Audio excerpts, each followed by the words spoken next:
প্রিয় ছাত্রছাত্রী, তোমাদের সবাইকে শ্রী এডুকেশন ইউটিউব চ্যানেলে স্বাগত। আজ আমরা অঙ্কের এমন একটি অধ্যায় নিয়ে আলোচনা করব যেই অধ্যায় থেকে প্রতি বছর নার্সিং এএনএম ও জিএনএম পরীক্ষায় প্রশ্ন এসে থাকে। তো সেই অধ্যায়টি কি? সেই অধ্যায়টি হচ্ছে দ্বিঘাত সমীকরণ। এই অধ্যায়ের আমরা হয়তো অনেক গাণিতিক ব্যাখ্যা থাকতে পারে, কিন্তু আমরা ততটুকুই জানবো যতটুকু অঙ্ক সমাধানের জন্য প্রয়োজন। চলো দেখে নেওয়া যাক ব্যাপারটি কি।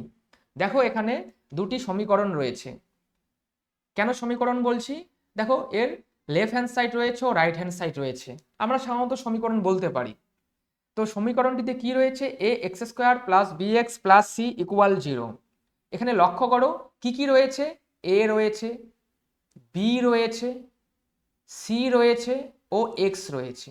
কিন্তু এখানে দেখো এক্স দুবার রয়েছে, এখানে একবার, এখানে একবার, এক্স শুধু দুবার রয়েছে।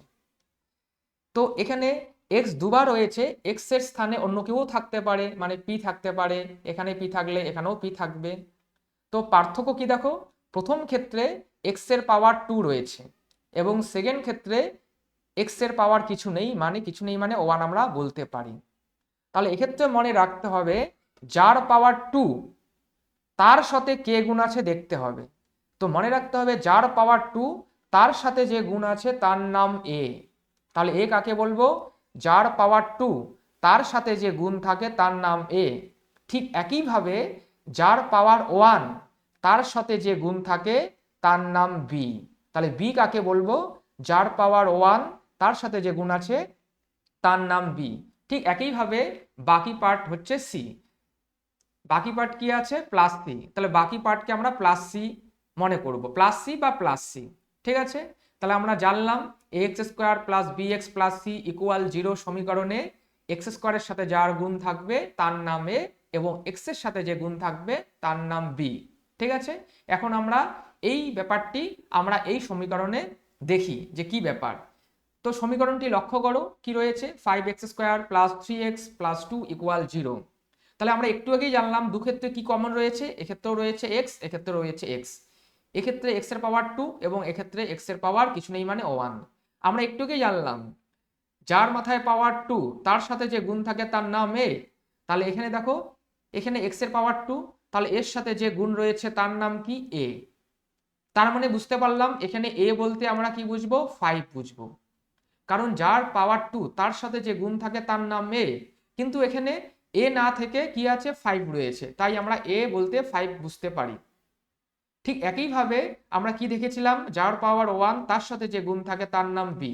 তাহলে দেখো এখানে এখানে এই এক্স এর পাওয়ার 1 রয়েছে, তাহলে যার পাওয়ার 1 তার সাথে যে গুণ থাকে তার নাম কি জানি আমরা? বি। তাহলে দেখো এখানে এখানে বি না থেকে কি রয়েছে? 3 রয়েছে বি এর স্থানে। তাহলে আমরা কি বলতে পারি? বি মানে 3 বা 3। ঠিক একইভাবে বাকি পার্ট সি। তাহলে এখানে একইভাবে বাকি পার্ট কি রয়েছে? সি না থেকে সি এর স্থানে কি রয়েছে? 2। তাহলে আমরা বলতে পারি সি মানে 2 বলতে পারি। তাহলে এই ধরনের সমীকরণের ক্ষেত্রে আমার একটি সমীকরণের ক্ষেত্রে আমার প্রথমেই এ বি সি নির্ণয় করে নিতে হবে। এ বি সি নির্ণয় করার পর সেগুলো দিয়ে আমরা বিভিন্ন সমস্যার সমাধান করব। তাহলে কিভাবে এ নির্ণয় করব, কিভাবে বি নির্ণয় করব, কিভাবে সি নির্ণয় করব আমরা জানতে পারলাম। ঠিক আছে, তো ঠিক আছে, আমরা এর পরবর্তী পার্ট দেখি কি রয়েছে। চলো, এর পরে রয়েছে দেখো x square plus b x plus c equal 0, 5x square plus 3x plus 2 equal 0। Same জিনিস রয়েছে। তো আমরা এ কাকে বলে, বি কাকে বলে, সি কাকে বলে আমরা জেনে গেলাম। তো তাছাড়াও আমাদের আরো কিছু তথ্য জানতে হবে যেটি খুব ইম্পর্টেন্ট, সেটা আমরা এখন জানবো। কি সেই তথ্য? কোনো সমীকরণের কোনো সমীকরণের দুটি বীজ থাকে। মনে রাখবে, সমীকরণের কি থাকে? দুটি বীজ থাকে। সমীকরণের দুটি বীজ থাকে। একটি বীজের নাম কি বলা হয়? আলফা। আলফা রূপে আমরা প্রকাশ করি। আরেকটি বীজকে কি বলে? বিটা বলা হয়। অন্য কিছু আমরা ধরতে পারি বা প্রশ্নে বলতে পারে, কিন্তু সাধারণত আমরা বীজ দুটিকে আলফা ও বিটা ধরি। তো সমীকরণের কি থাকে আমরা জানতে পারলাম, বীজ থাকে দুটি, একটি আলফা ও বিটা। তো বীজগুলি দিয়ে আমরা কি করব? বীজের তো কিছু প্রয়োজন আছে। তো বীজগুলি আমরা কি করব? বীজের সমষ্টি আমাদের প্রয়োজন। বীজের কি প্রয়োজন?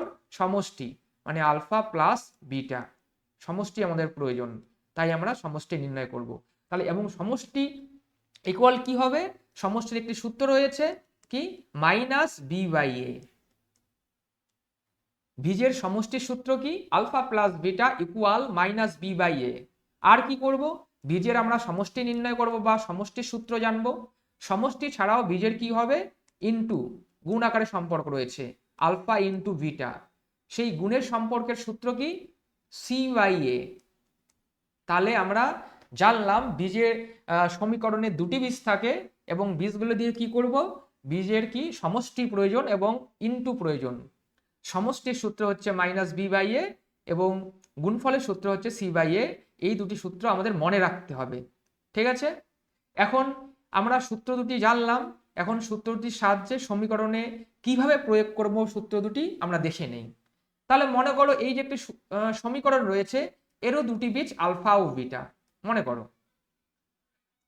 প্রশ্নে যা কিছু বলতে পারে, তো আমরা ধরে নিলাম বীজ দুটি কি আলফা ও বিটা। তাহলে আমরা এখনই জানলাম কি বীজের কি করতে হয়, প্রথমে সমষ্টি নির্ণয় করতে হয় বা যোগফল। তাহলে আমরা সমষ্টি নির্ণয় করি আলফা প্লাস বিটা এবং সমষ্টির সূত্র কি আমরা জানতে পারলাম মাইনাস বি বাই এ। ঠিক আছে, এবং আমরা একটু আগেই জানলাম যে বি কাকে বলে। বি কাকে বলে, যার পাওয়ার 1 তার সাথে যে গুণ থাকে তার নাম বি। ঠিক আছে, তাহলে এখানে বি বলতে কি বোঝাবে, বি বলতে আমরা 3 বুঝবো, তাই উপরে আমরা 3 লিখলাম। সূত্র কি, বি বাই এ। এ বলতে কাকে বোঝায়, আমরা একটু আগেই জানলাম যার পাওয়ার 2 তার সাথে যে গুণ থাকে তার নাম এ। তাহলে এখানে যার পাওয়ার 2 তার সাথে গুণ রয়েছে 5, তাহলে আমরা এ বলতে এখানে কি বুঝবো, 5 বুঝবো। তাহলে আমরা কি পেলাম, বীজের সমষ্টি সমান সমান কি পেলাম, মাইনাস বি বাই এ, মানে কি হলো মাইনাস 3/5। এই সূত্রের মাইনাস, এই মাইনাসটা এখানে দিয়ে দিলাম। তাহলে সমষ্টির বীজের সমষ্টি ইকুয়াল টু কি হলো, -3/5, মানে আলফা প্লাস বিটা ইকুয়াল -3/5। তাছাড়া আমরা সমষ্টি ছাড়া কি জানি, সমষ্টি ছাড়া জানি কি গুণ আকারে সম্পর্ক, মানে আলফা ইন্টু বিটা। এবং আলফা ইন্টু বিটা সূত্র কি, সি বাই এ। এবং সি কাকে বলা হয়, আমরা জানি যার পাওয়ার 2 এবং যার পাওয়ার 1 বাদে বাকি পার্ট যা রয়েছে তাকে সি বলা হয়। তাহলে সি বলতে এখানে কি বোঝাচ্ছে, 2 বোঝাচ্ছে। তাহলে আমরা সি এর স্থানে 2 লিখলাম। ঠিক আছে, এবং এ বলতে কাকে বোঝায়, 5 কে বোঝায়, তাই এর স্থানে আমরা 5 লিখলাম। ঠিক আছে, আমরা একটু আগেই জানলাম এক্স স্কোয়ারের সাথে যে গুণ থাকে তার নাম এ এবং যার পাওয়ার 1 তার সাথে যে গুণ থাকে তার নাম বি এবং বাকি পার্ট সি। দেখো আমরা জাস্ট সূত্রে ইনপুট করলাম alpha plus beta equal minus b by a -3/5 ও সেকেন্ড কি alpha into beta equal to c by a equal to 2/5। তাহলে এই দুটা সূত্র আমরা জেনেছি এবং এই দুটা সূত্রের ক্ষেত্রে আমরা কিভাবে সমীকরণ থেকে আলফা প্লাস বিটার মান বের করব জানলাম, কিভাবে আলফা ইন্টু বিটার মান বের করব সেটাও আমরা জানলাম। চলো এর পরবর্তী অংশটি দেখে নেওয়া যাক যে কি রয়েছে। আশা করি এতটুকু তোমরা বুঝতে পেরেছো। চলো দেখো এখানে কি রয়েছে, পূর্বের সমীকরণটি রয়েছে আবার a x square plus b x plus c. আমরা এ সমীকরণের কার নাম এ বি সি জানলাম এবং সমীকরণের কি থাকে, বীজ থাকে। বীজের কি করি, আলফা প্লাস বিটা মানে সমষ্টি নির্ণয় করি এবং বীজের গুণফল নির্ণয় করি, সেগুলো জানলাম। এই গুণফল এবং যোগফল ছাড়াও আরেকটি জিনিস আমাদের জানতে হবে। কি জানতে হবে, তার নাম হচ্ছে নিরূপক। কি নাম, নিরূপক। তো নিরূপক কাকে বলে সমীকরণের, সমীকরণের কি থাকে, বীজ ছাড়াও থাকে নিরূপক থাকে। সমীকরণের বীজ থাকে আলফা বিটা, সেই বীজ থাকা ছাড়াও কি থাকে, নিরূপক। আমরা জানি সমীকরণের কি থাকে, বীজ থাকে। এই যে বীজ দুটি রয়েছে, বীজের কোয়ালিটি কি, বীজগুলা ভালো বীজ না খারাপ বীজ, কি ধরনের কোয়ালিটি বীজ, সেটা আমরা চেক করব কি, নিরূপকের সাহায্যে। কার সাহায্যে, নিরূপকের সাহায্যে। তো নিরূপকের সূত্র কি, বি স্কোয়ার -4ac, এটি হচ্ছে নিরূপকের সূত্র। তাহলে আমরা সমীকরণে কি থাকে, নিরূপক থাকে। সেই নিরূপকের সূত্র কি, বি স্কোয়ার -4ac। এটা মনে রাখবে কিন্তু, ভেরি ইম্পর্টেন্ট, মনে রাখবে। এবং বীজের সাহায্যে কি নির্ণয় করি, সরি নিরূপকের সাহায্যে কি নির্ণয় করি, সমীকরণের বীজের প্রকৃতি নির্ণয় করি। ঠিক আছে, এবং নিরূপকটি কি, বি স্কোয়ার -4ac। চলো দেখা নেওয়া যাক আমরা কিভাবে বীজের প্রকৃতি নির্ণয় করব নিরূপকের সাহায্যে। চলো দেখি এখানে আমরা দেখব, হ্যাঁ, যে নিরূপকের সাহায্যে কিভাবে বীজের আমরা প্রকৃতি নির্ণয় করব বা কোয়ালিটি নির্ণয় করব। দেখো এক্ষেত্রে তিনটি সমীকরণ রয়েছে, তিনটি সমীকরণ। তাহলে এই যে সমীকরণটি রয়েছে, মনে করো তার দুটি বীজ রয়েছে, কারণ সমীকরণের বীজ থাকবেই, সেই বীজ কি আলফা ও বিটা। এই বীজের কোয়ালিটি কি বা প্রকৃতি কি তা নির্ণয় করব কার সাহায্যে? আমরা একটু আগে জানলাম নিরূপকের সাহায্যে নির্ণয় করব। এবং নিরূপকের সূত্র কি? B square minus 4ac। আমরা লিখে নিলাম নিরূপকের সূত্র। এখন আমরা তার মধ্যে তার সমীকরণ থেকে তার মানগুলো এই নিরূপকে ইনপুট করব। মানে কি? সূত্রটি কি? B square minus 4ac। এখন বি কাকে বলে আমরা জানি, দেখো বি বলতে 6 বোঝাচ্ছে, তাই আমরা বি এর জায়গায় 6 লিখলাম, 6 স্কোয়ার দিলাম, মাইনাস 4 দিলাম। এ মানে কি? কাকে এ বলবো? যার পাওয়ার 2 তার সাথে যে গুণ থাকে তার নাম এ, তাহলে এ বলতে এখানে 9 বোঝাবে। এবং সি কাকে বলা হয়? এ আর বি বাদে বাকি পার্টটা সি। সি বলতে এখানে কি বোঝাচ্ছে? 1, তাই সি এর ভ্যালু আমরা লিখে নিলাম। লিখে নেওয়ার পর কি করব? জাস্ট নর্মাল সলিউশন করব। কি রয়েছে? 6 স্কোয়ার, 6 স্কোয়ার মানে কি 36 লিখলাম, মাইনাস 4 ইন্টু 9 ইন্টু 1 কি হয়? 36 হয়। দেখো আমরা লিখার পরে কি দেখতে পেলাম? প্লাস 36 মাইনাস 36 কেটে যায়, কেটে গেলে কি হয়? 0 আসে। কি পেলাম আমরা? 0 পেলাম। তাহলে আমরা নিরূপকের মধ্যে এবিসির ভ্যালু ইনপুট করে আমরা কি পেলাম? 0 পেলাম। তাহলে মনে রাখবে, যদি নিরূপকের ভ্যালু 0 আসে, নিরূপকের ভ্যালু যদি 0 আসে, তাহলে সেই সমীকরণের বীজ কি হবে? সমীকরণ কি হবে? বাস্তব।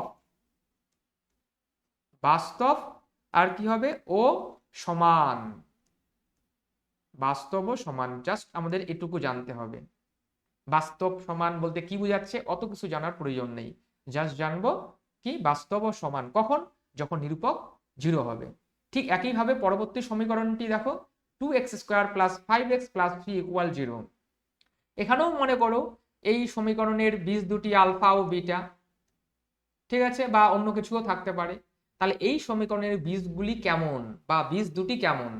তাহলে একইভাবে আমরা চেক করব। কি দিয়ে চেক করব? নিরূপকের সাহায্যে। বি স্কোয়ার মাইনাস 4ac লিখে নিলাম।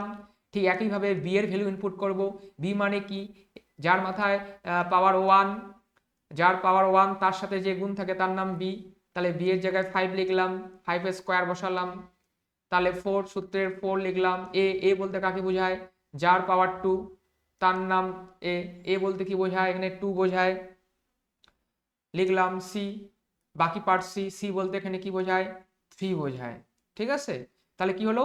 5 এর স্কোয়ার কি হয়? 25 মাইনাস 4 ইন্টু 2 ইন্টু 3 কি হয়? 4 ইন্টু 2 8, 8 ইন্টু 3 24 হলো।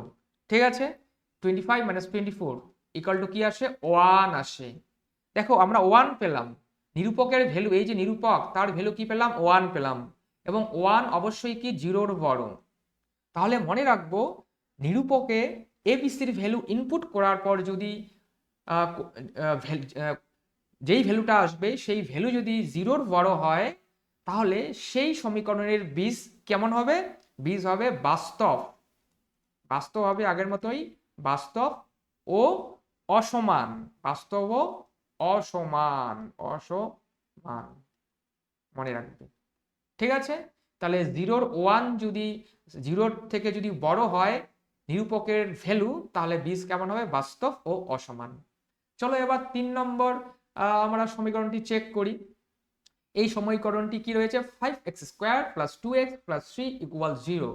তাহলে মনে করো এই সমীকরণের দুটি বীজ আলফা ও বিটা।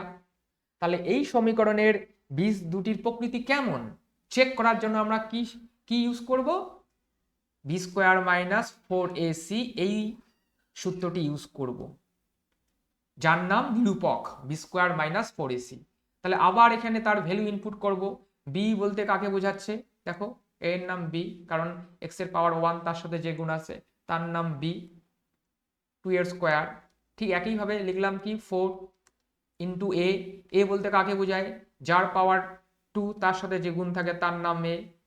তাহলে 5 এর স্থানে 5 লিখলাম, কারণ এখানে 5 রয়েছে, ইন্টু সি। বাকি পার্ট সি, সি বলতে 3 বোঝায়, 3 লিখলাম। এবার কি সলিউশন করলাম, 2 স্কোয়ার রয়েছে, কত হয় 4 হয়, মাইনাস 4 ইন্টু 5 20, 20 ইন্টু 3 60, এবং কি হয় প্লাস 4 মাইনাস 60 কত হয় মাইনাস 56 হবে। এখন দেখো এই যে নিরূপকের ভ্যালু যে পেলাম, সেই ভ্যালুটা কি -56, এবং -56 অবশ্যই কি জিরোর ছোট, মাইনাস ভ্যালু অবশ্যই জিরোর ছোট হয়, আমরা সবাই জানি। তাহলে এক্ষেত্রে যে যা ভ্যালু পেলাম, এবিসির ভ্যালু ইনপুট করার পর নিরূপকের মধ্যে জিরোর ছোট, যদি নিরূপকের ভ্যালু জিরোর ছোট হয় তখন আমরা কি বলবো, বীজের প্রকৃতি কেমন হবে, বীজদ্বয় কাল্পনিক হবে। বীজদ্বয় কাল্পনিক হবে, কেমন হবে, কাল্পনিক। তাহলে 3 ধরনের বীজ পেলাম, 3 ধরনের ব্যাপার পেলাম, বাস্তব ও সমান, বাস্তব ও অসমান, বীজদ্বয় কাল্পনিক। যখন নিরূপকের ভ্যালু 0 বাস্তব ও সমান, যখন নিরূপকের ভ্যালু 0-র বড় বাস্তব ও অসমান, যখন 0-র ছোট তখন বাস্তব কাল্পনিক, বীজদ্বয় কাল্পনিক। প্রথমে কি বাস্তব ও সমান, বাস্তব ও অসমান, বীজদ্বয় কাল্পনিক। আশা করি বুঝতে পেরেছো, আমি লিখে দিয়েছি, দেখো কোনো কনফিউশন হলে আমার লেখাটি দেখে নিবে, ঠিক আছে, বীজদ্বয় কাল্পনিক। চলো এরপরে আমরা এই অধ্যায়ের আর কি আমাদের মনে রাখতে হবে তা দেখে নেই। আমরা এবার এখানে দেখব কি রয়েছে। আমরা বীজের সমষ্টি পেলাম, নিরূপক পেলাম, নিরূপকের সাহায্যে কি করব সেটাও দেখলাম। এখানে কি রয়েছে, যখন দ্বিঘাত সমীকরণের বীজ দেওয়া থাকবে তখন নির্ণয় সমীকরণটি হবে। দেখো আমরা একটু আগে কি দেখলাম, যে সমীকরণের বীজ থাকে, বীজের সাহায্যে আমরা সমষ্টি নির্ণয় করতে পারি, ইনটু নির্ণয় করতে পারি, নিরূপক চেক করতে পারি, নিরূপকে ভ্যালু বসিয়ে বীজের কোয়ালিটি চেক করতে পারি। ঠিক একইভাবে দেখো এখানে কোনো সমীকরণ দেওয়া নাই, বীজ দেওয়া রয়েছে, মানে যখন বীজ দেওয়া থাকবে তখন আমরা সমীকরণ নির্ণয় করব। সমীকরণের বীজ থাকে আর বীজের সাহায্যে আমরা সমীকরণ নির্ণয় করতে পারি। দেখো সেই সমীকরণ নির্ণয় করার সূত্র কি, সমীকরণ নির্ণয় করার সূত্র হচ্ছে এক্স স্কোয়ার মাইনাস বীজদ্বয়ের সমষ্টি ইন্টু এক্স প্লাস বীজদ্বয়ের গুণফল ইকুয়াল 0। তাহলে আমরা বীজের সাহায্যে যদি সমীকরণটি নির্ণয় করতে চাই যে সমীকরণটি কি, তাহলে আমরা এই সূত্রটি মনে রাখতে হবে, এক্স স্কোয়ার মাইনাস বীজদ্বয়ের সমষ্টি ইন্টু এক্স প্লাস বীজদ্বয়ের গুণফল। তাহলে দেখো এখানে একটি কোশ্চেন রয়েছে, দেখে নেই, কোশ্চেনের সাহায্যে আমরা চেক করে নেই কিভাবে নির্ণয় করব। একটি দ্বিঘাত সমীকরণের দুটি বীজ 1/3 ও 1/6 হলে সমীকরণটা নির্ণয় করো। মানে দ্বিঘাত সমীকরণের বীজ দেওয়া রয়েছে, সমীকরণটি নেই, কি রয়েছে, বীজ দুটি রয়েছে, একটা 1/3 আর একটি 1/6। মনে করি প্রথম বীজটি আলফা এবং তার ভ্যালু 1/3, এবং পরের বীজ কি 1/6, মানে বিটা ধরে নেই, বিটা ইকুয়াল টু 1/6। তাহলে আমরা দেখলাম সমীকরণ নির্ণয় করতে হলে বীজের সমষ্টি প্রয়োজন এবং বীজের গুণফল প্রয়োজন। তাই আমরা কি করব, এখন বীজের সমষ্টিটা নির্ণয় করে নেই। চলো সমষ্টি নির্ণয় করি, আলফা প্লাস বিটা, আলফার ভ্যালু 1/3 লিখলাম এবং বিটার ভ্যালু কি 1/6 লিখলাম। আমরা এখন নর্মাল সলিউশন করব, 6 হবে জানি, 2 হবে এখানে, প্লাস কি 1, উপরে 3, নিচে 6, কেটে গেলে কি হয় 1/3 হলো, 1 কি হবে 2 হবে, ঠিক আছে, 1/2। ঠিক একইভাবে সমষ্টি ছাড়াও কি প্রয়োজন, আমাদের বীজের গুণফল প্রয়োজন। আমরা বীজের গুণফল নির্ণয় করে নেব। গুণফল কি গুণ আকারে লিখব, আলফা মানে 1/3 এবং বিটা মানে 1/6, কত হলো 1/3 ইন্টু 6 18 লিখে নিলাম। তাহলে বীজের সমষ্টিও পেয়ে গেলাম, বীজের গুণফলও পেয়ে গেলাম। তাহলে আমরা এখন সমীকরণের মধ্যে ইনপুট করব। সমীকরণটিকে দেখলাম এক্স স্কোয়ার মাইনাস বীজের সমষ্টি মানে আলফা প্লাস বিটা। দেখো বীজের সমষ্টি না লিখে আমরা এভাবে লিখলাম ইন্টু এক্স প্লাস কি বীজের গুণফল। তাহলে বীজ গুণফলটা লিখি আমরা, বীজের গুণফলকে আমরা আলফা ধরেছি ইকুয়াল 0, ঠিক আছে। তাহলে আমরা এখন কি করব, এক্স স্কোয়ার লিখলাম মাইনাস আলফা প্লাস বিটার ভ্যালু লিখি। আলফা প্লাস বিটা কত পেয়েছি, সমষ্টি কত পেয়েছি 1/2, তাই আমরা এখানে 1/2 লিখে দিলাম। ঠিক আছে, ইন্টু কি আছে এক্স রয়েছে, প্লাস কি alpha into beta, alpha into বিটার ভ্যালু কত পেয়েছি 1/18, তাই আমরা এখানে 1/18 লিখে দিলাম। ঠিক আছে, ইকুয়াল 0। তাহলে দেখো কি আসলো, x square minus 1/2 into x plus 1/18। তাহলে দেখো এটি একটি নর্মাল সমীকরণ হয়ে গেল। এবং আমরা এক্ষেত্রে সমীকরণটাকে ক্যালকুলেশন করব। কীভাবে ক্যালকুলেশন করব, দেখো নিচে কি থাকবে, লসাগু কত 18, এলসিএম 18 থাকছে। আমরা নর্মাল যা যোগ বিয়োগ করি সেই ওই রুলসেই আমরা এটা করব। কিছু নেই মানে 1, কিছু এক্স স্কোয়ারের সামনে কিছু নেই মানে 1, কি হবে এখানে 18 এক্স স্কোয়ার। আশা করি তোমরা এই ধরনের যোগ বিয়োগ পারো। মাইনাস কি হবে 2 রয়েছে 18, 9 হবে, ভাগ করলে 9-এর সাহায্যে এই এক্স গুণ হবে 9x, প্লাস 18 ভাগ ডিভাইডেড করলে 1 হয়, 1-এর সাথে 1 গুণ করলে 1 হয়। মানে তোমরা নর্মাল যোগ বিয়োগ যেভাবে করো ভগ্নাংশের যোগ বিয়োগ সেভাবেই করবে, তোমরা নিজেরাই করবে, দেখবে এটাই আসবে। দেখো কি হলো 18x square minus 9x plus 1/18 equal 0। এখন আমরা জানি 18x square minus 9x plus 1 equal, ঠিক আছে 0 লিখতে পারি নিয়ম অনুযায়ী, তোমরা জানো। তাহলে আমরা কি করলাম, আলফা প্লাস বিটা মানে বীজদ্বয়ের সমষ্টি বের করলাম এবং বীজদ্বয়ের গুণ বের করলাম, গুণফল বের করলাম। বের করে আমরা সূত্রের মধ্যে ইনপুট করে দিলাম। ইনপুট করে দেওয়ার পর নর্মাল যোগ বিয়োগ করে নিলাম, দেওয়ার পরে আমাদের একটি সমীকরণ চলে আসলো। দেখো কি আসলো, 18x square minus 9x plus 1 equal to 0। তাহলে এটি হলো নির্ণয় সমীকরণ, যেই সমীকরণের বীজ দুটি হলো কি 1/3 এবং 1/6। তাহলে আমরা এভাবেই সমীকরণ নির্ণয় করব, কখন, যখন বীজ দেওয়া থাকবে। যখন বীজ দেওয়া থাকবে আমরা ঠিক একইভাবে মানে এভাবেই সমীকরণটি নির্ণয় করব। জাস্ট তোমরা এই কনসেপ্টটি মনে রাখবে। হয়তো প্রশ্ন বিভিন্ন আকারে দেওয়া থাকবে, বিভিন্ন আঙ্গিকে দেওয়া থাকবে, তো তোমরা যদি এটুকু মনে রাখো, মানে আমি আজ যা যা তোমাদের বোঝালাম তোমরা যদি মনে রাখতে পারো, যতই কঠিন অঙ্ক হোক না কেন তোমরা সমাধান করতে পারবে। এবং যেই অঙ্কই থাক না কেন যদি না বোঝো বা না পারো জানাবে, আমি তোমাদের হেল্প করে দেব যে কিভাবে সেই সমাধান নির্ণয় করতে হবে বা কিভাবে কি করতে হবে। যদি কোনো সমস্যা থাকে, আমি যা বললাম লিখে দিয়েছি, তবুও যদি কোনো সমস্যা থাকে অবশ্যই কমেন্ট করে জানাবে এবং ক্লাস কেমন লাগলো অবশ্যই এটিও কমেন্ট করে জানাবে। ধন্যবাদ।